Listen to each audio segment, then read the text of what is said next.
Right now is Wyoming Senator, Energy Committee member, Foreign Relations Committee member, and Dr. Senator John Barrasso. Senator, it's great to see you this morning. Thanks so much for being here. Great to be with you, Maria.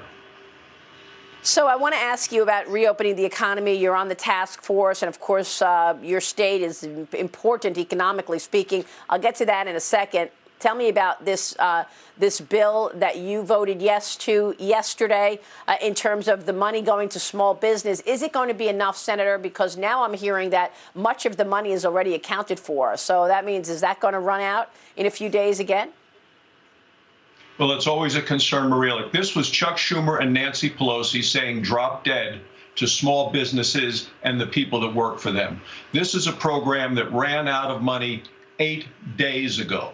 And over that time, more people have lost their jobs, more small businesses have closed. And why did they do this? They were playing politics for a larger social agenda. There is absolutely no reason to do this. This is vital money for Americans who are looking to that paycheck week after week, and the small businesses involved. And the reason we know this, Maria, is that after they finally passed this, Chuck Schumer and Nancy Pelosi had press conferences talking about needing to spend more money, and they were on social agenda items. Chuck listed his items. Number one, he said, is election reform. Number two, he said, is housing. Number three is the post office. Nancy Pelosi says she wants to reform OSHA and bail out pensions. We need to focus on the American workers. This was the part of the CARES Act that had run out of money 8 days ago. They should never have been playing politics and delaying this till this point today.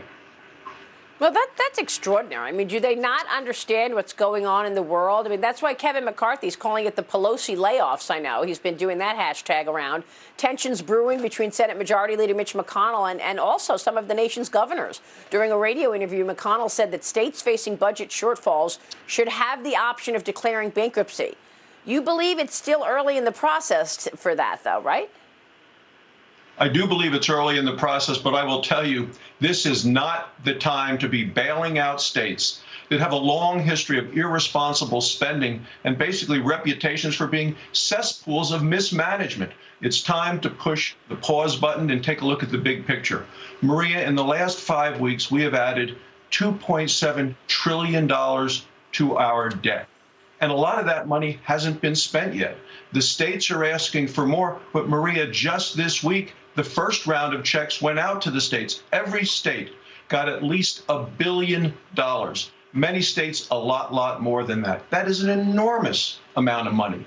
So what I'm saying is we're going to push the pause button on additional bills and spending until Congress gets back together, reconvenes, and we can assess the impact of the spending that we've already done and then make additional decisions. We had a conference call yesterday, a Republican conference. That's where the center of gravity is on our conference right now, Maria. Well, you make a really good point, because every day that this economy is closed, the cost is going up, and it's going to have to be a day that this all, reopens. Several states are reopening their economies today, getting Americans back to work. The White House now says that the coronavirus pandemic could be behind us by Memorial Day. Senator, I want to ask you about your state, because Wyoming is a state, I believe, that has gotten impacted more from the economic impact of COVID-19 versus the health impact. You haven't had all that many cases. I know one death is enough, but regardless, your state is heavy in agriculture, heavy in energy, obviously North Dakota, and heavy in tourism. That's all come to a halt. It absolutely has. You're right.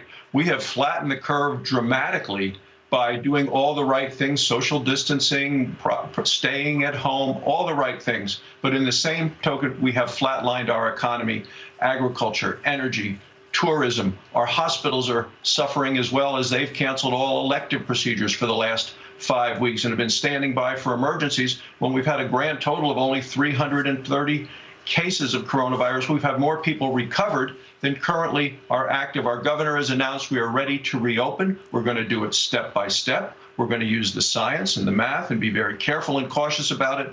But it's time to start reopening America. I was on the phone with the White House yesterday about the guidelines and things we ought to be doing to get Americans back to work. That's what Americans want to do. They want to return to their normal lives and get back to work, continue earning a paycheck. They're not looking for a handout. They want to go back to work. So do we need more testing in order to get back to work? You know, I've been talking a lot about this immunity passport, something that's going to be on your phone that tells people I've taken the test, I don't have it, or I have the antibodies, I had it in my body. And how come we have such a disaster with these tests? We're still not where we should be on the testing, right?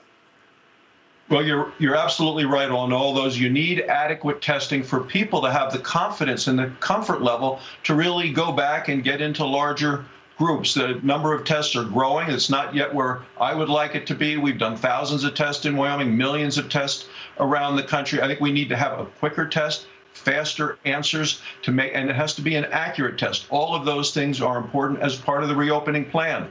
But if you have a community, as we do in Wyoming, many of these communities and all across the country, where there are adequate tests and adequate hospital beds and adequate ventilators to take care of the patients, if they do have another surge, then we can step by step, smartly and safely reopen our economy. We need to do that, and we need to start now, Maria.